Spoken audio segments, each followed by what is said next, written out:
está segura em Ti, e nós queremos descansar na certeza de que Tu és o Rei.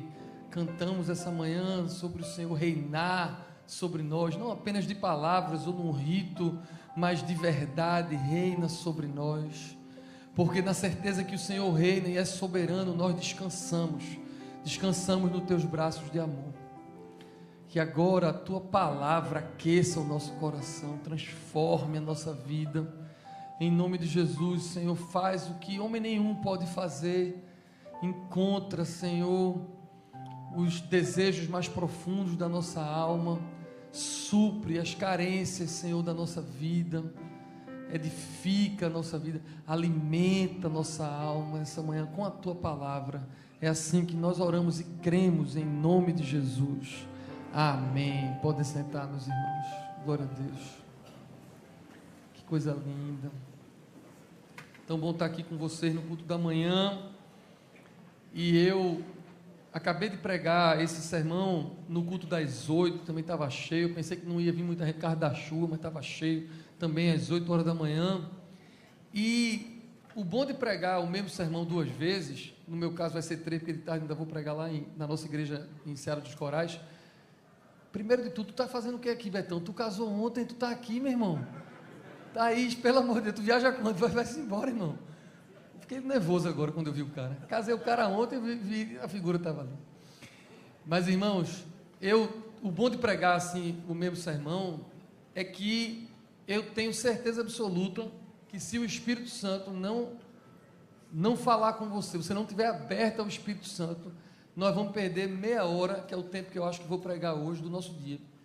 Porque as palavras, por mais que eu tenha orado, por mais que eu tenha estudado, por mais que eu tenha preparado essa mensagem, essas palavras não vão fazer diferença na sua vida se você não estiver aberto àquilo que o Espírito Santo quer mostrar individualmente para você. Amém? Então abra seu coração, aquele que tem ouvido para ouvir, ouça o que o Espírito Santo quer trazer para mim e para você essa manhã. O texto que o reverendo Técio leu é um texto que muita gente conhece. Eu conheço esse texto muitas vezes, desde criança, no departamento infantil da igreja e nos eventos, a oferta da viúva pobre. Tinha até músicas que se cantavam sobre esse texto da oferta da viúva pobre, mas eu sempre li, apliquei, preguei nesse texto muitas vezes, sob a ótica da finança, sob a ótica da generosidade, da oferta à igreja, tendo alguma a ver com dinheiro. Mas hoje não é sobre isso, embora que obviamente também possa se aplicar a isso. O texto diz assim, que Jesus, a história diz que Jesus estava no templo observando o gasofilácio, e esse nome é meio estranho. Deixa eu explicar para você o que era um gasofilácio, porque essa geração de hoje não sabe do que eu estou falando. Eu sou de um tempo que a gente tinha moeda. Veja, meus filhos não sabem o que é uma moeda há muito tempo, né?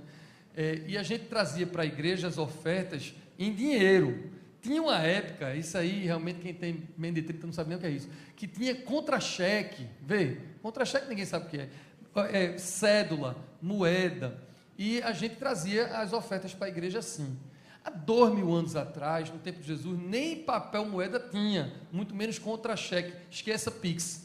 O que tinha eram moedas feitas de ouro, de prata, de bronze, de outros metais. Então no templo havia um grande baú de bronze que chamava gasofilácio. Era onde as pessoas iam colocar as ofertas, e eram moedas de metal no bronze, e fazia barulho quando você colocava as moedas ali naquele gasofilácio. Jesus estava olhando esse gasofilácio de bronze, e os ricos estavam ofertando, e eram muitas moedas, fazia muito barulho, e ele também viu uma mulher. Essa mulher também era viúva, e essa mulher que era viúva era também pobre. E Jesus olhou para ela e viu que ela colocou 2 moedas, e eram 2 moedas que valiam muito pouco do ponto de vista financeiro daquela época. Quem é da minha época, imagine 2 moedas de 5 centavos, mais ou menos era isso que ela estava colocando ali naquele gasofilácio. E aí Jesus diz que ela deu mais do que todos os outros, porque Jesus é que diz que os outros davam do que lhes sobrava, mas ela dava tudo o que tinha, de todo o seu sustento. É esse o texto que nós lemos hoje.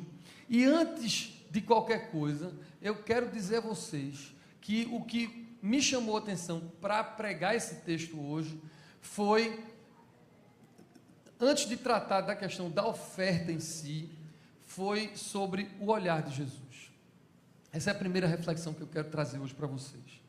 Nós vivemos num mundo seletivo, onde as pessoas acham, e é verdade, elas de fato acham porque são vistas, se forem ricas, se forem famosas, ou se tiverem alguma capacidade, ou algo que faça com que as pessoas enxerguem elas.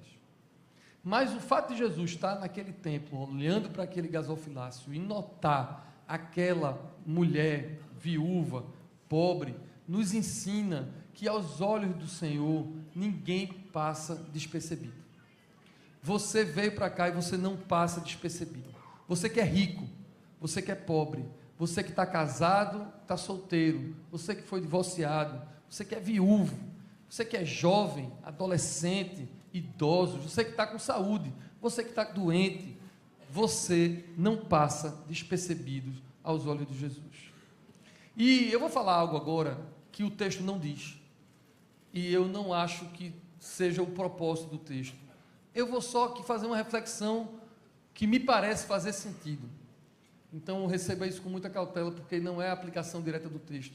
Mas olhando o contexto de quando Jesus contou essa história aqui em Lucas e no Evangelho de Marcos, ele também conta essa história. Pode ser que Jesus também esteja contando essa história como quem está dizendo assim para os líderes, para os fariseus, para os sacerdotes, já que estavam no templo: será que só eu enxergo essa mulher viúva e pobre? Será que vocês não enxergam no meio desse povo todo que existem pessoas que não são vocês, os ricos e a elite? E quando eu estava lendo esse texto, eu fiquei imaginando a nossa comunidade, que Deus tem abençoado tanto. Olha para o lado, veja, não tem lugar, não tem cadeira, tem povo em pé lá atrás, isso porque a gente já veio de um culto cheio, vai ter outros dois. Deus tem feito tanta coisa, mas eu fico pensando, se Deus não está querendo dizer assim para a gente, será que só quem tem condição de sair nessa chuva com um carro pode vir para a igreja hoje? Será que só quem tem condição de pagar uma ficha de cursilho ou de um seminário? Fico pensando naquelas pessoas que estão aqui, porque tem gente aqui nessa situação e que vai sair depois do culto e não necessariamente tem condição de ter um almoço digno em casa ou fora de casa, como a maioria de nós tem. Será que nós olhamos para essas pessoas, aqueles líderes, será que olhavam para aquelas pessoas? Quem é mais próximo de mim aqui na igreja sabe da minha agonia que eu tenho com essas camisas, porque a gente, tudo é camisa, tem camisa para todos os ministérios, tem camisa aqui, o cara criou um ministério hoje, amanhã tem uma camisa, e eu fico pensando, será que a gente olha para aquelas pessoas que não têm condição de comprar uma camisa de ministério e participar de todas as coisas que a gente vive? Eu acho que o nosso olhar também tem que ser colocado nessas pessoas, mas eu vou fechar o parênteses, porque o texto não é sobre isso, isso foi só eu que quis dizer isso a vocês. O que o texto diz com certeza, e eu quero então dizer com muita segurança a você, é que Deus não ignora você. Deus não ignora a sua oferta, o seu tempo, você ter vindo aqui, o seu serviço, sua renúncia, os seus sacrifícios. O que atrai os olhares humanos, riquezas, fama ou qualquer popularidade não impressiona Deus. E pregando mais cedo no culto das 8, Deus me chama a atenção para alguma coisa que quando eu estava preparando veio, que eu fico olhando. Deus olhou para aquela mulher pobre viúva, amém, e Deus olha para cada um de nós que está aqui, mas eu imaginei, sei que está acontecendo isso agora, tenho certeza absoluta que isso tem endereço certo, talvez mais do que um, para pessoas que não são mulheres pobres viúvas, mas que podem ter muito dinheiro, e que chegam nessa igreja, mas talvez também não sejam notados, e não sejam olhados, e não se sintam observados por Deus, porque no mundo de hoje eu vou ousar aqui dizer que se a pessoa for muito rica, ela também pode ser tão ou mais solitária do que aquela pobre viúva mulher, porque a pessoa que é muito rica, que entrou por essas portas e está sentado aí agora, ela tem tanto dinheiro que ela não consegue engajar na comunidade como a maioria de vocês. Eu estou olhando aqui e o pastor reconhece as suas ovelhas, eu sei dizer pelo menos em 80% de quem está aqui, em que discipulado está, em que grupo pequeno está, em quais ministérios serve, e aí você tem comunidade, você conversa com pessoas, alguém chora com você, alguém sorri com você, mas quem tem muito dinheiro tem essa dificuldade, porque quem tem muito dinheiro não pode num sábado vir para o Só para Famílias, como a gente teve ontem, porque está sempre em Gravatá, está sempre em Serrambi, em Porto de Galinha, ou fazendo uma outra viagem qualquer. Quem tem muito dinheiro não pode vir para todos os cultos no domingo, porque tem sempre muitas programações, e a pessoa fica se sentindo só, porque não engaja, não consegue trabalhar nos ministérios, porque quem vai largar quinta, sexta, sábado e domingo, tendo tantas outras coisas para fazer, e eu sei que tem pessoas aqui que têm dinheiro, mas entram no culto e saem do culto achando que Deus não percebe você. Mas eu quero dizer para você que é pobre, que é rico, qualquer um de vocês aqui, Cristo olha para você. Deus vê você, conhece as suas orações, as suas angústias, aquilo que você está orando e que acha que Deus não ouve, o seu problema pessoal de trabalho, o seu problema de relacionamento, o seu problema na sua saúde, da sua família, ou você que está com o coração apertadinho porque morreu o seu ente querido essa semana, Deus ouve as suas orações.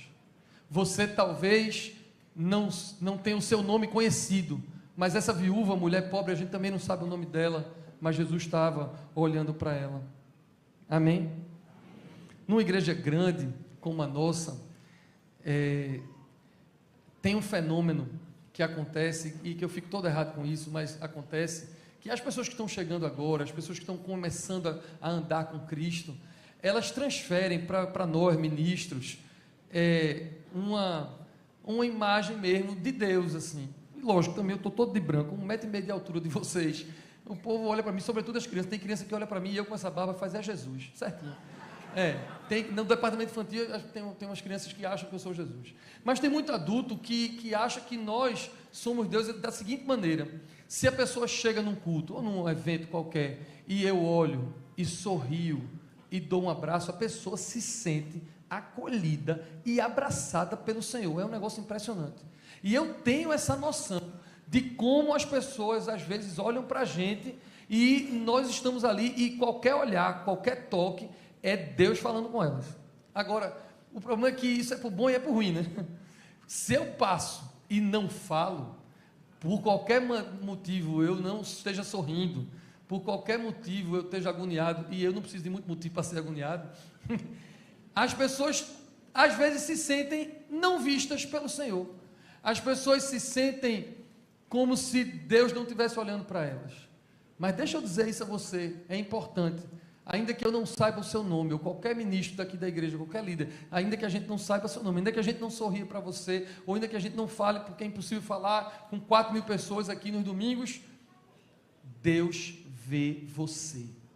Deus escuta as suas orações. Você veio cultuar, veio servir, veio adorar, veio se alimentar, e Deus está dizendo a você: eu estou vendo. Amém? Amém? Além desse olhar observador de Jesus, lindo de Jesus, chama a minha atenção no texto a matemática do reino. A matemática do reino é extraordinária. Jesus disse que a viúva ofertou mais. Para nós, claro que 1.000 é mais do que 1. E a gente pensa sempre sob a ótica da quantidade, quando o texto claramente está nos trazendo uma reflexão, dizendo que no reino de Deus a ótica é do valor e não da quantidade. O assunto aqui, repito, não é dinheiro, mas ainda assim é uma ótica de valor. No reino de Deus é sobre valor. A generosidade dela se mediu não pelo quanto dela deu, mas pelo que significava para ela o que ela estava dando. Valor era mais importante. Amplie o seu pensamento agora e pense no tempo que você dá. Pense no sacrifício que você faz de tomar a sua cruz e negar-se a si mesmo. A gente cuida das pessoas e cuida dos casamentos, e nós todos somos chamados a negar a nós mesmos, tomar a nossa cruz e seguir a Cristo. Todos nós somos chamados para as nossas personalidades e a nossa criação e o jeito que a gente isso está submetido ao senhorio de Jesus Cristo. E a gente precisa se negar. E certa vez, tratando de um casamento, o reverendo Igor, o rapaz queria se divorciar, e disse a ele assim: eu quero me divorciar. E por que eu quero me divorciar? Você quer se divorciar? Ele disse: porque o meu relacionamento é de um jeito que eu não posso ser eu mesmo. Para eu continuar casado, ela quer que eu seja outra pessoa. E o reverendo Igor virou para ele e falou: seja outra pessoa. Porque primeiro você precisa ser outra pessoa, você precisa ser Cristo, você precisa negar-se a si mesmo para ser um cristão. E se você é casado e é um marido, você tem que morrer pela sua esposa, porque foi o que Cristo fez pela igreja. É assim que diz a palavra de Deus. Mas nós não estamos dispostos a morrer para nós mesmos, para ser parecidos com Jesus. Nós não estamos dispostos para morrer em favor do nosso cônjuge. A gente é muito apegado: eu nasci assim, essa é a minha personalidade, esse é o meu jeito de ser, e Deus vem ao seu encontro e dizer assim: não, não é sobre isso. Você precisa entregar ao Senhor, inclusive a sua personalidade. Aquilo que para você vale muito, tem que ser ofertado a Deus. Aquilo que para você significa muito, de valor, tem que ser entregue a Deus. O ponto dessa mensagem, o que Jesus está falando no versículo 4, é que é sobre sobra, não é sobre quantidade, não é sobre dinheiro, é sobre sobra. Damos a Deus o tempo que sobra, depois que a gente trabalha, fica nas redes sociais, faz qualquer coisa. Damos a Deus o talento que sobra, depois que a gente usou para o nosso próprio benefício, as nossas capacidades. Damos a Deus o nosso amor que nos sobra, depois que a gente ama o cônjuge, os filhos e as coisas desse mundo, o que nos sobra, a gente dá de amor a Deus. É sobre a sobra. E a juventude, eu tenho filhos adolescentes, então eu sou do time de Manuca e Carmen Ximenes, que gostam dessas músicas do repertório de hoje. E Manuca fez 2 repertórios separados: das 8 foi um, das 10 foi outro, e eu amei os 2, só, como ele disse, naftalina, músicas de quando eu era criança, adolescente na igreja. Mas porque meus filhos são adolescentes e meus 2 filhos mais novos, do meio mais novo, são ministros de música, eu sou obrigado também a ouvir umas músicas muito contemporâneas. E eu vou citar algumas delas hoje nessa mensagem. A primeira delas é uma que eles gostam de cantar, dizendo que o fogo dos olhos de Jesus nos fez se apaixonar por Ele. E a música diz assim, que quando esse fogo veio e me fez me apaixonar, Ele queimou todos os outros amores. Veja que lindo, queimou outros amores, e a gente só tem amor por Cristo. Ou seja, eu quero que você imagine não só o que sobra do seu tempo, não só o que sobra do seu dinheiro, não só o que sobra dos seus talentos, mas o que sobra dos seus afetos. Os nossos afetos são para o Senhor, e a gente não dá ao Senhor aquilo que sobra dos nossos afetos. Amém? A gente tem que sacrificar aquilo que nos custa. E eu me lembrei do líder da juventude aqui da igreja, Mateus Kramer. Ele não está aqui, que ele vai pregar no culto da tarde. E Kramer é muito engraçado. Um dia eu queria me lembrar exatamente qual foi a história, mas não lembrei. Mandei até uma mensagem para ele. Mas um dia eu estava com ele no carro e eu elogiei uma pessoa que tinha feito uma oferta interessante, não de dinheiro, de outra coisa. E aí ele riu e disse: bicho, tu estás muito enganado. Eu disse: por quê? Porque essa pessoa está se gabando, está se vangloriando de vencer um desafio que ela não tem. Aí eu disse: me explica, eu não estou entendendo. Ele disse: o cara dizia que vivia uma vida simples, vivia uma vida sem muito luxo, tem uma vida simples, mas ele não tinha opção, ele era liso. O cara que é liso não pode se gabar de viver uma vida simples, porque ele está vencendo um desafio que ele não tem. É feito um outro cidadão que diz que não gosta muito de aparecer, não gosta de estar em evidência, gosta de ter uma vida humilde, mas ele nunca teve chance, porque ninguém chama ele para nenhum lugar de visibilidade. Isso não é uma oferta que se valha. Eu quero ser simples, eu quero ser humilde, quando ele não tem a opção de não ser humilde. Ou outro camarada que diz: eu sou muito seletivo no meu relacionamento, eu não me relaciono com qualquer pessoa, eu não vou namorar com qualquer mulher, eu escolho bem. Na verdade não, é porque ninguém quer o cara. Ninguém está querendo namorar com ele, aí ele diz que é seletivo. Oferta agradável ao Senhor é aquela oferta do rico que é simples, do cheio de visibilidade que é humilde, ou do bonitão que é requisitado por todo mundo, mas sabe que tem que ir naquela que Deus escolheu para ele. Essa é uma oferta que é agradável a Deus, porque não é daquilo que sobra, é do impacto de dependência que ele tem quando ele oferta tudo a Deus. Amém? E, em primeiro lugar, foi o olhar de Jesus que nos encontra, Em segundo lugar, foi a matemática do reino, que é sobre valor, impacto, dependência e não quantidade. Mas, por último, eu quero falar da oferta total, da entrega total. Porque no versículo 4, Jesus disse que ela deu tudo o que tinha, o seu futuro, todo o seu sustento. Se nós formos fazer um estudo bíblico, a gente vai citar a carta de Paulo aos Colossenses, que diz que tudo o que a gente é e tudo que a gente faz deve ser feito para a glória de Deus. Portanto, se tudo é de Deus, a gente não oferta o que tem ou o que sobra, porque tudo é dele. E aqui é a chave dessa mensagem. O texto ensina que o pouco pode ser tudo e o tudo pode ser sobra. Eu vou repetir: o nosso pouco pode ser tudo, mas o nosso tudo pode ser sobra, quando nós não entregamos tudo a Ele. Deus não quer um dízimo do seu dinheiro, Deus quer todo o seu dinheiro. Deus não quer 2 horas do seu tempo, da sua semana, Ele quer as 24 horas do seu dia. Deus não quer o seu sacrifício de qualquer coisa, Ele quer a sua vida entregue no altar. Quando nós entregarmos tudo, quando a nossa voz for toda dEle, quando o nosso corpo for todo dEle, quando os nossos recursos foram todos dEle, nós vamos começar a entregar uma oferta que não tem quantidade, não tem percentual, porque tudo é dEle.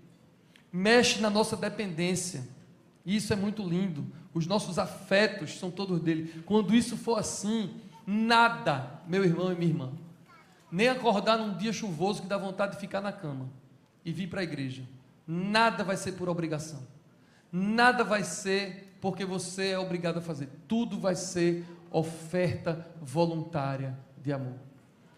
O seu culto, o seu dinheiro, o seu tempo, as suas habilidades, as suas capacidades, todas vão viver para serem ofertas a Deus. Amém? No culto das 8 eu contei uma história, hoje eu vou contar, no culto das 10 eu vou contar 2 histórias. Porque eu passei a vida ouvindo o meu pastor, Dom Paulo Garcia, contar essa história no púlpito, que eu não sei contar direito, eu sei o princípio, mas não sei exatamente como ele contava, mas era mais ou menos assim, um fazendeiro que estava precisando que a vaca dele desse cria, porque ele estava precisando de sustento, ele estava precisando de mais leite, ele estava precisando de condição, num lugar muito pobre, e ele estava orando, e essa vaca não dava bezerro, não tinha jeito, e ele orava com a esposa, e ele disse um dia assim para a esposa: vamos orar, que se Deus der os bezerros, a gente vai ofertar um na igreja, porque numa zona rural pobre, a oferta da igreja não era com dinheiro, o povo vinha com um cereal, o povo vinha com goiaba, o povo vinha com um bezerro que nascia, em muitos lugares ainda é assim hoje. E aí ele disse à mulher, quando nascessem os bezerros, ele ia ofertar um ao Senhor. E aí nasceram 2 bezerros da vaca dele. Ele ficou muito feliz com a esposa, fizeram um culto, agradeceram a Deus, Deus ouviu orações dele e mandaram 2 bezerros. E aí e a mulher dele disse: você lembra que você disse que um bezerro era do Senhor? Ele fez: um bezerro é do Senhor. Aí a esposa perguntou: qual é o bezerro? Ele: calma, vamos esperar crescer direitinho, agora eu não vou levar para a igreja um bezerrinho que acabou de nascer, então vamos deixar para escolher o do Senhor já já. E foram passando os dias, ela perguntando qual era o bezerro do Senhor que ia levar para a igreja, porque tinha já falado com o pastor, e ele dizia que depois desse dia, aí nessa semana, um bezerrinho pegou uma doença e faleceu. Aí ele chegou triste em casa e disse: amor, você não sabe o que aconteceu. Era isso que foi: o bezerrinho do Senhor morreu. Eu ouço essa história há 40 anos. Dom Paulo dizendo que o bezerrinho do Senhor morreu. Terminei de pregar às 8 horas, fui lá, alguém estava vindo fazer o ofertório aqui, o reverendo Técio me conta que essa história não é uma história de ilustração que Dom Paulo leu em algum lugar e contou. Isso aconteceu com a vida dele. É assim ou não é, Técio? Ele tinha um tio lá em Campina Grande, lá em Campina Enorme, se o Dom Chimento tivesse aqui, ia dizer Campina Enorme. Campina Imensa, verdade, Campina Imensa. Um tio de Técio prometeu um bezerro, um borreguinho. Prometeu a Técio: Técio, vai nascer os meus bezerros e um é seu. E aí Técio ficou feliz, porque ia ganhar esse borreguinho. Aí passou um tempo, esse tio morava longe, quando voltou, Técio já estava maiorzinho, mas não esqueceu, e disse: tio, cadê o meu borrego? Aí o tio fez: rapaz, de todos que tinha lá, o teu morreu, a cobra pegou ele. O Técio ficou sem bezerro, está vendo? Irmãos, quando a gente vive desse jeito, fazendo conta, fazendo percentual, todo o café da manhã dos homens, café da manhã das mulheres, agora mesmo teve um café da manhã das mulheres, de vez em quando chega essa pergunta: o dízimo é do bruto, é do líquido, o não sei o quê, a matemática, eu dou quanto, não dou, eu sou obrigado a fazer. Quando a gente entender a vida sob o aspecto da matemática e das finanças, a gente não entregou tudo a Deus ainda. Quando nós entregarmos tudo ao Senhor, não tem a conta do bezerro que é de Deus e que é nosso, porque tudo é de Deus. Não tem a conta do tempo que é nosso e que a gente distribui o tempo, as nossas capacidades para servir, porque tudo é de Deus e a gente devolve a Deus o tempo e a gente pede que Deus direcione e administre a nossa vida, o nosso tempo e todos os nossos recursos. Eu não quero que esse sermão seja um sermão teórico que você ouça e diz: foi sobre a oferta da viúva pobre e a gente é valor e não é. Não, eu quero que você faça um compromisso. Eu quero que você saia daqui entregando tudo que você tem a Cristo. Outra canção que os jovens cantam, e eu acho linda. Eu tinha pedido para a Manuca tocar ela, mas a Manuca veio com uma ideia melhor depois. Que é uma que diz assim: tudo que tenho eu entrego aos teus pés, não importa quanto custou, Jesus, teu valor é maior. Quando a gente canta isso, muda a nossa vida. Não importa quanto custou, o valor de estar na presença de Deus é maior. De ter a presença de Deus na nossa vida misturada. Eu não sei mais o que eu valorizo, porque eu não tenho mais a minha vida por preciosa. Eu fui encontrado por Cristo e agora tudo é dele. O tempo é dele, a vida é dele, o tempo é dele, o dinheiro é dele, tudo é dele. E eu fico tentando perguntar a ele todos os dias: Espírito Santo, o que é que a gente faz com esse recurso agora? O que é que a gente faz com esse tempo, que tem 24 horas? Eu queria que tivesse 48, mas não tem 24. O que é que a gente faz com esse tempo? Qual é a parte que eu tenho que cuidar do meu corpo? Qual é a parte que eu tenho que cuidar da minha família? Qual é a parte que eu tenho que cuidar da igreja? Qual é a parte que eu tenho que cuidar dos filhos? Com esse tempo que é teu, Senhor, o que é que nós vamos fazer? E com esse dinheiro, Senhor, que o Senhor me dá para administrar, o que é que eu tenho que pagar de conta? O que é que eu tenho que fazer de pix para os meus adolescentes? O que é que eu tenho que entregar na igreja para o sustento da casa do Senhor e para o avanço do reino? O que é que eu tenho que fazer com esse dinheiro? E com os meus afetos, aquilo que eu amo, o que é que vem na tua frente e que não pode vir na tua frente? Porque os meus afetos agora são teus. Tudo entregue aos pés do Senhor, porque nós encontramos o nosso maior tesouro, que é Cristo. Quantos aqui, isso é uma pergunta real, não é uma pergunta retórica, eu não quero 100% com as mãos levantadas, porque eu sei que não é verdade. Quantos aqui hoje, no culto das 10, entregaram a vida a Jesus já, um dia? Levanta a mão para eu ver quem é cristão, confessando. Glória a Deus, pode baixar. Se você não entregou sua vida a Jesus até hoje, hoje é o dia de você entregar a sua vida toda a Jesus. Não é só o seu bolso, nem o seu tempo, nem as suas preferências, é entregar a sua vida toda a Jesus. E no culto das 8 eu disse, e vou repetir no culto das 10, se você não entregou sua vida a Jesus até hoje, e quer entregar a sua vida hoje a Jesus Cristo, no final do culto eu vou estar na porta. E eu quero que você me procure, e eu vou orar um por um que está entregando a vida a Jesus. Eu faço questão hoje. E várias pessoas entregaram a vida a Jesus no culto das 8. E eu estava lá fora, fiquei morrendo de medo de chover, porque eu ia orar debaixo de chuva. E eu vou orar debaixo de chuva, se tiver. Mas, glória a Deus, se você está entregando a sua vida a Jesus agora, eu quero orar por você hoje. Mas quando eu estava preparando essa mensagem, eu pensei em todos esses que já levantaram a mão dizendo: eu já conheço a Jesus. Eu já entreguei minha vida a Jesus. E o desafio que eu lhe faço hoje é: entregue sua vida toda a Jesus. Não entregue parte da sua vida a Jesus porque no encontro de casar, no encontro de jovem, no concílio, você foi tocado. Entregue a sua vida, o seu tempo e tudo que há em você, porque você foi encontrado por Cristo. Amém? A sua oferta nunca mais vai ser do que sobra, porque tudo vai ser dele. Quando isso acontecer, o dinheiro que você vai trazer hoje no ofertório é parte do que já é dele, e ele vai dirigir o que você vai fazer com esse dinheiro. O tempo de você estar aqui e engajado na comunidade vai ser todo dele, e ele vai dirigir como é que você vai usar seu tempo e os seus talentos. A mensagem é sobre um salto de fé, uma maturidade espiritual, para que Deus não quer metade de você, Deus não quer 25% de você, Deus quer você por inteiro. Naquela mesma cidade pobre, naquela mesma igreja, que não circulava muita cédula, nem tinha Pix, o pastor um dia estava pregando e terminou de pregar e foi fazer o ofertório. E quando ele foi fazer o ofertório, como era de costume na sua região, as pessoas começaram a trazer as ofertas.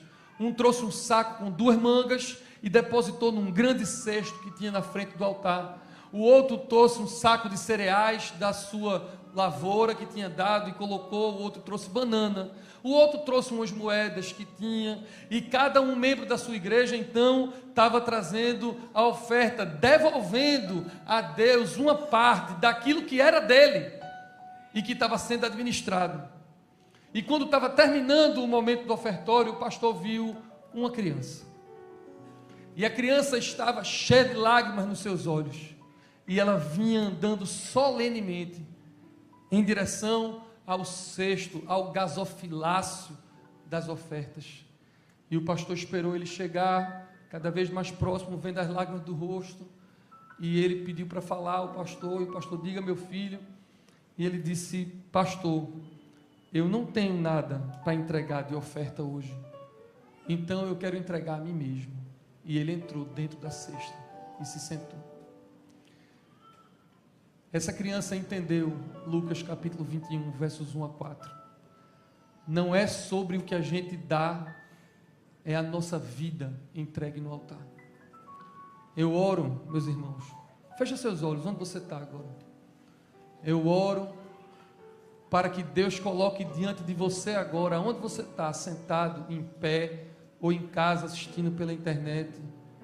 Eu oro para que Deus coloque um grande cesto na tua frente, e que você agora dê um passo de fé, entre e se assente nesse cesto, e diga no seu coração: Senhor, tudo que tenho, eu me entrego a Ti, porque eu fui encontrado, e eu não tenho mais a minha vida, os meus filhos, o meu cônjuge, eu não tenho isso como precioso diante da Tua presença. Eu não tenho mais o meu emprego, a minha empresa como precioso diante da Tua presença. Eu não tenho nem dinheiro, nem riquezas como preciosos diante da beleza da Tua presença. Porque uma vez que eu coloquei os meus olhos em Ti, nada mais me satisfaz. Uma vez que eu coloquei os meus olhos em Ti, nada, dinheiro, fama, posição, status, conforto, nada tem o prazer de me satisfazer, só o Senhor faz isso. Senhor, eu oro por cada irmão e cada irmã que está aqui, que está aprendendo isso hoje. Eu sei que isso é um processo, e a gente está aprendendo a se entregar completamente. Tudo que temos é Teu. Bendizemos o Teu nome, em nome do Pai, do Filho e do Espírito Santo. Eu não tenho